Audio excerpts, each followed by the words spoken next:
Jonathan with Iron Mind Hypnosis here. I want to talk about motivation real quick. There, there are basically two types of motivation. There's intrinsic motivation, what's why you like doing a thing, and for its own sake, just enjoying it. And there's external motivation, bribes, threats of punishment, these sort of outside things, the outside rewards of doing a thing. Now, these two things, these two types of motivation are so incredibly different in strength and what they actually allow you to do. Intrinsic motivation is powerful. It, for almost any task, including simple ones, but especially more complex ones, allows you to learn faster, get more done, and to take more risks, find more and varied ways of accomplishing a task. The external rewards, though they're very popular, they're kind of how most people go about motivating other people to do things or motivating themselves to do things. The external rewards are actually, well, the thing that they're good at doing is getting your obedience. They're not really good at motivating anything other than kind of blind and as focused as possible obedience. As far as learning situations, they're not great. They're people who learn motivated by external rewards. This can be, by the way, grades, stickers, money. They learn less quickly. They learn less thoroughly. They are less likely to retain the information. It just works less well in economic situations, though that's a hugely common way to motivate people. It's kind of the worst way to do it. It actually steals intrinsic motivation from things that were intrinsically motivated and overwrites it with a worse motivation, a less effective motivation. So, could probably go on at length with this, but what you really want is to be enjoying what you're doing just because it's fun to do. That sounds pretty good. Now, we all know that there are some tasks which have more intrinsic enjoyment to them than others.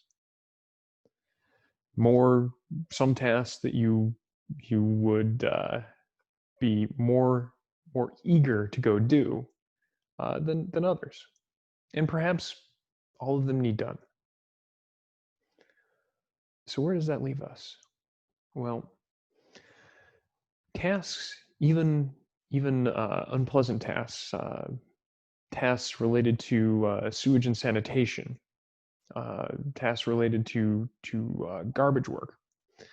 These tasks can actually be very pleasant and motivating under certain circumstances. Those circumstances involve having a varied sort of work, so you don't do exactly the same thing. You get to do a little bit of something different each time, and finding work that that is kind of in what's called the flow channel, where you're in flow in that work. Now, there's some tricks to being in flow in a piece of work. You want the work to be difficult enough so as it's some sort of challenge to you, but not so difficult that it demotivates you. If it's too difficult, you need to break it down so that you can do parts of it that work better for you, parts of it that break it into pieces that are easy to deal with. And on the flip side, if a task is actually already too difficult, you need to increase the difficulty somehow. Now, some people working like factory factory jobs where they're on an assembly line or something like that, to keep themselves interested and engaged.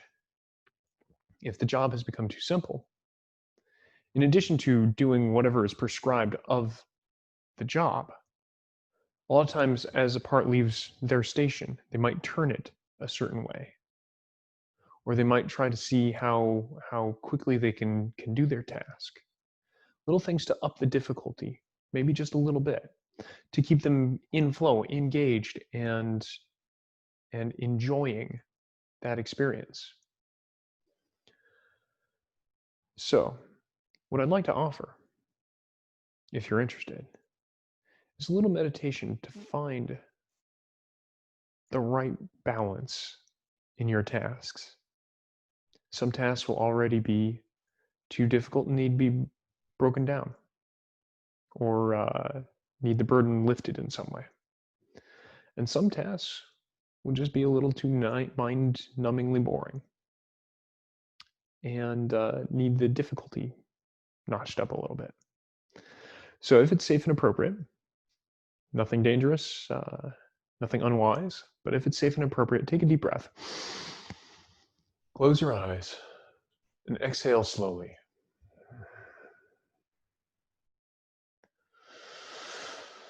Each breath helps tension melt out of your body.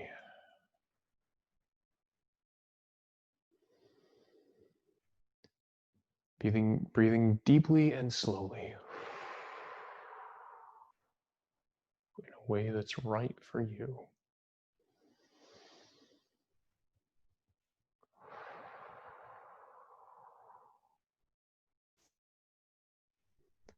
And everyone's different in exactly how their body works. So take a breath that is deep for you. Breathe in a way that's slow for you.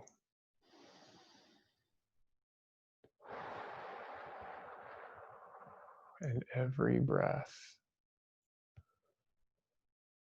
can help melt that tension out of your body, relaxing as you breathe out. Relaxation can fill your body. You might also notice comfort. And the more relaxed you become, the easier it becomes to relax. Likewise, the more comfortable you make yourself, the easier it is to find comfort. Comfort and relaxation may even lead to discovering peace. Peaceful feeling and comfort, relaxation, and peace as all the tension melts out of your body. Every body is different in their skills, in their preferences, the things they like, the things they don't particularly enjoy.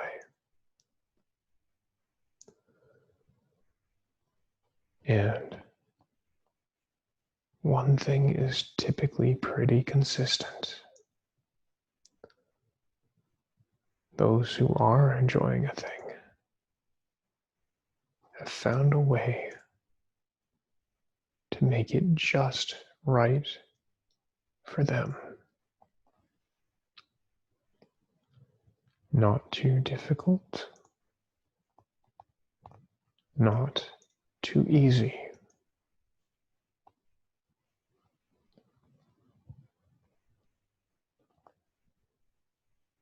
We all know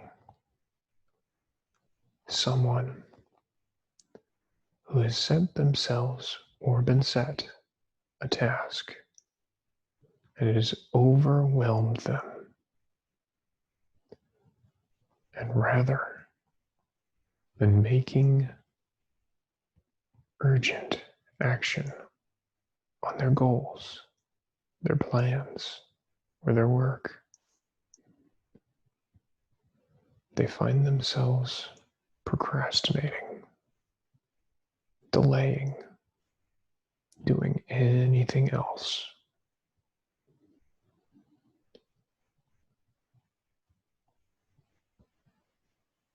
And on the flip side,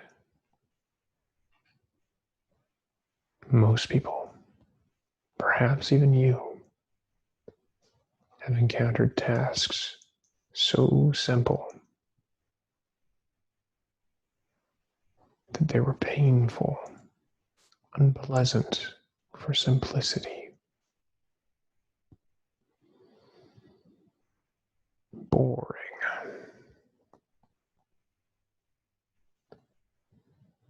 Now,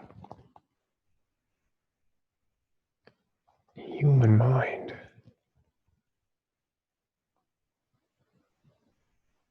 can be perfectly tuned to a task, but it's so much better to perfectly tune a task to the human mind doing it. And there's an almost infinite way, infinite number of ways to increase the difficulty of a project. Likewise, if something is too simple, you might challenge yourself to do it quicker. You might challenge yourself to do it in some way better, more efficiently.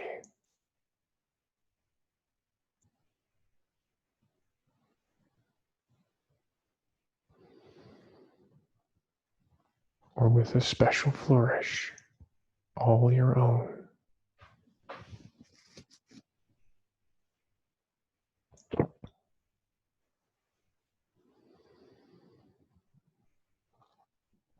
And sometimes a task might be too big, too overwhelming.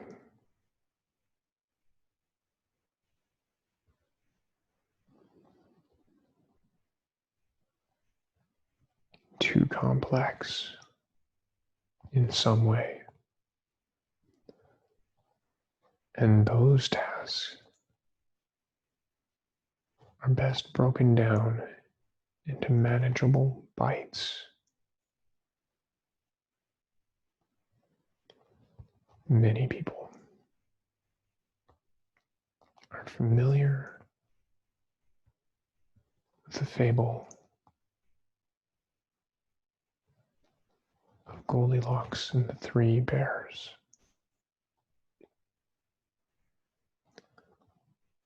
The young woman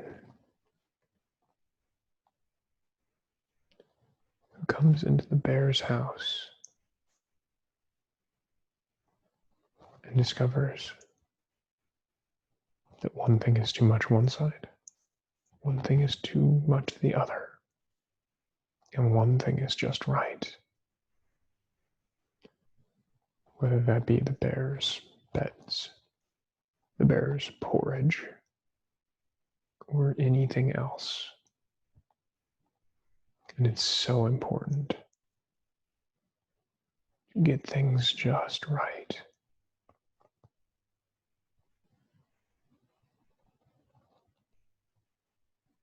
And it's possible to envision a person in a kitchen,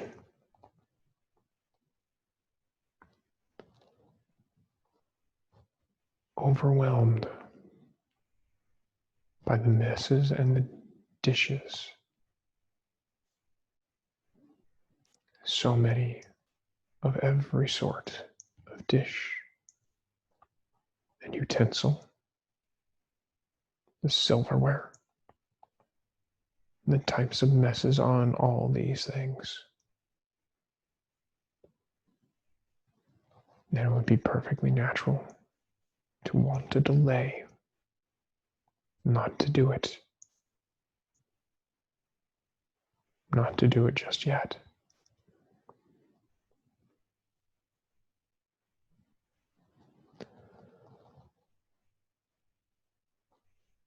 And even though, logically, the answer might seem with an overwhelming problem, too many dishes,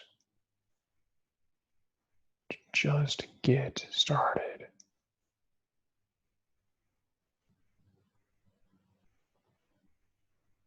And sometimes that's a perfect answer.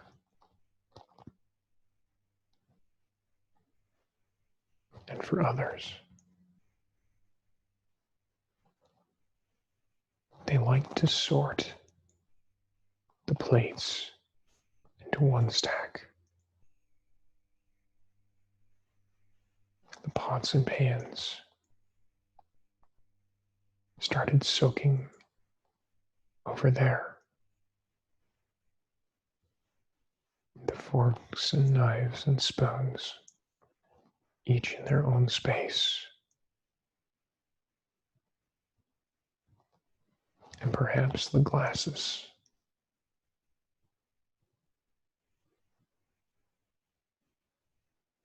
Are the things that get washed first.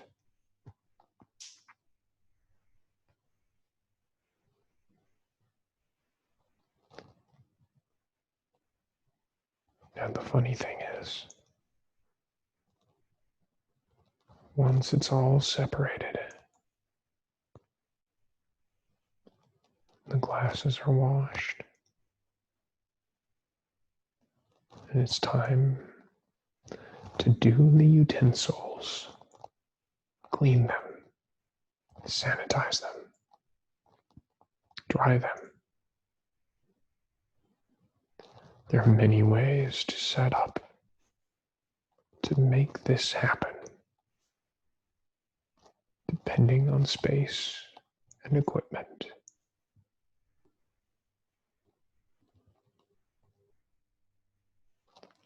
But perhaps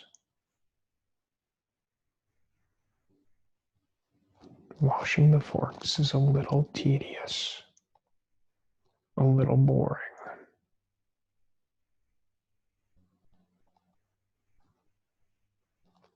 So,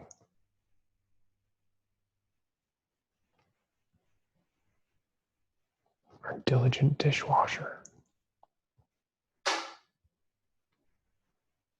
finds themselves stacking the forks just so.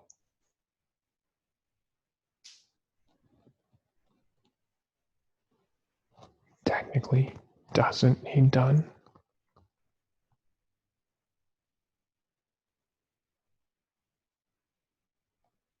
Technically, not the easiest way to do it.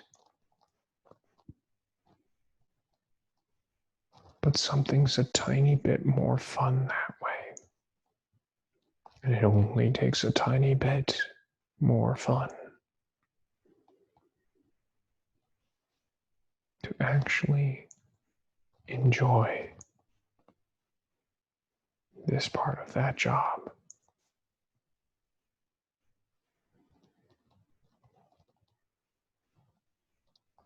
Because when things are just right, they seem to move so perfectly.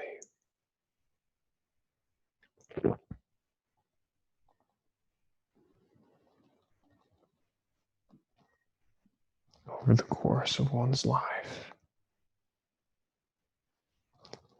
you might discover that you've had many different shoe sizes.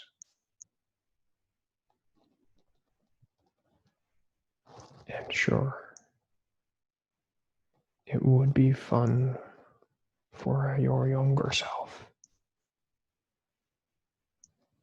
to march about in your adult shoes.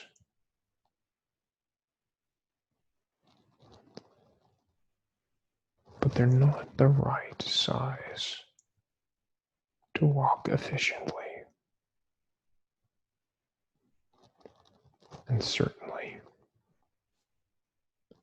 as an adult, you might look upon your baby shoes in delight and wonder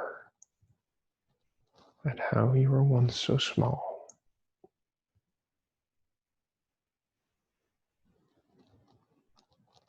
Yet, there's no hope of fitting into those shoes again, even if they were your favorite pair.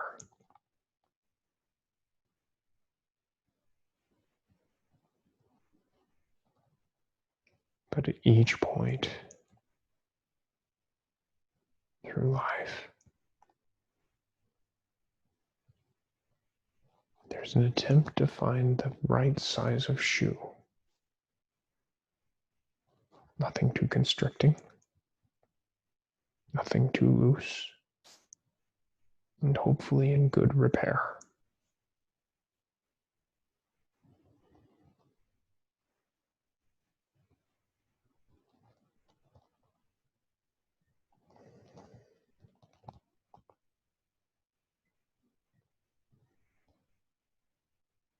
Now, in a moment, it will be time to return to the waking world. So I will count you back from 1 to 5. And on 5, you'll be wide awake and alert with your eyes open, ready for the day. So 1, becoming aware of the surface beneath you. 2, taking a deep breath of energy-giving oxygen flowing to your lungs, to your circulatory system, and to all the tissues and organs of your body. 3, moving your fingers and toes.